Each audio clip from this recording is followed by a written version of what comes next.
ট্যাংরা মাছগুলো আমি ভেজে নেব। এগুলো মশমশা করে ভেজে নিয়ে আমি এগুলো উঠিয়ে নেব। উঠিয়ে নিয়ে এই তেলে পেঁয়াজ কুচি, রসুন কুচি এবং কাঁচামরিচ কুচি দিয়ে হালকা করে ভেজে নেব।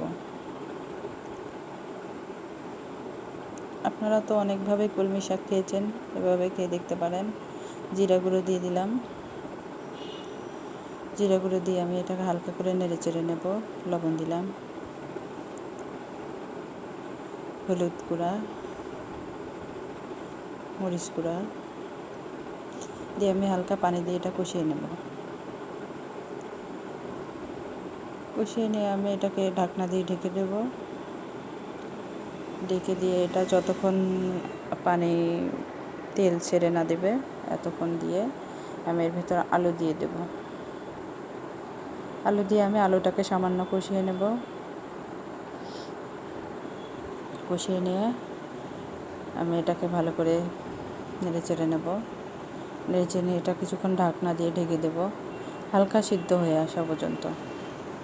হালকা সিদ্ধ হয়ে আসলে আমি এর মধ্যে শাক দিয়ে দেব। কলমি শাক আমি কেটে ধুয়ে রেখেছিলাম, সেগুলো দিয়ে দিলাম। দিয়ে আমি এটাকে কিছুক্ষণ কষিয়ে নেব। কষিয়ে নিয়ে আমি এটার মধ্যে পানি দিয়ে দেব। পানি দিয়ে আমি এটার মধ্যে মাছ দিয়ে দেব। মাছগুলো ভেজে রেখেছিলাম, সেই মাছগুলো দিয়ে দেব। দিয়ে আমি এটাকে একটু নেড়ে চেড়ে নেব। দেখুন আমি মাছটা কীভাবে ভেজেছি। এটা খেতে খুবই টেস্ট হয়। আর আমার বিশ্বাস এভাবে করে খেলে আপনাদেরও অনেক স্বাদ লাগবে, আপনাদের কাছেও অনেক ভালো লাগবে। এই যে ফাইনাল লুক, খুবই টেস্টি।